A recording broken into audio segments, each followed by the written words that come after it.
సామాజిక బాధ్యత. మనం డబ్బులు ఇచ్చి వాళ్ళకి జీతాలు ఇచ్చి సంఘటితంగా ఒక వ్యవస్థను ఏర్పాటు చేసి సమాజాన్ని బాగు చేయండి, మేమందరం మా పనుల్లో మేము ఉంటాం కాబట్టి మేమందరం పన్నులు కట్టి మీకు ఉద్యోగాలు అప్పగిస్తున్నాము, మీరు మీ ఉద్యోగాలు సవ్యంగా చెయ్యండి అని చెప్పేసి రాజకీయ నాయకుల చేతిలో అధికారం పెడితే వాళ్ళు చేసింది ఏంటో తెలుసా? వాళ్ళ ఆస్తులు పెంచుకోవడం, మన అప్పులు పెంచడం.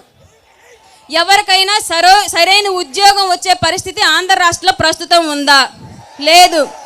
మరి ఎంతోమంది వాళ్ళ ఉద్యోగాన్ని వాళ్ళు సవ్యంగా నెరవేరుస్తూ ఉంటే రాజకీయ నాయకులకు మాత్రమే ఎందుకు మనం విగ్రహాలు పెడుతున్నాం? వాళ్ళు ఉద్యోగులే కదా, మనందరం వాళ్ళకు ఒక అవకాశం, ఉద్యోగాన్ని అప్పచెప్పి వాళ్ళ కుటుంబాలని బాగు చేసడానికి మనం ఒక అవకాశం కల్పించాం.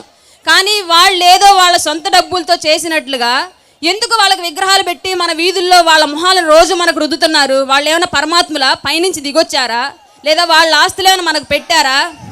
నిద్ర లేస్తే ఒక మున్సిపాలిటీ కార్మికుడు మనం వేసే వ్యర్థాలని మలినాల్ని అన్నింటినీ వీళ్ళకన్నా సవ్యంగా చక్కగా బాగు చేస్తున్నాడు, అతనికి పెట్టండి ఒక విగ్రహం, ఒప్పుకుంటాం. ఆర్మీలో మా అందరి ప్రాణాల కోసం, మా అందరి కుటుంబాల కోసం వాళ్ళ ప్రాణ త్యాగాలు చేసి రోజు ఎక్కడో ఒక చోట ఎవరో ఒక ఆర్మీ జవాన్ ప్రాణాలు పోగొట్టుకుంటున్నాడు, వాళ్ళకు పెట్టండి వీధి వీధి విగ్రహాలు, ఒప్పుకుంటాం.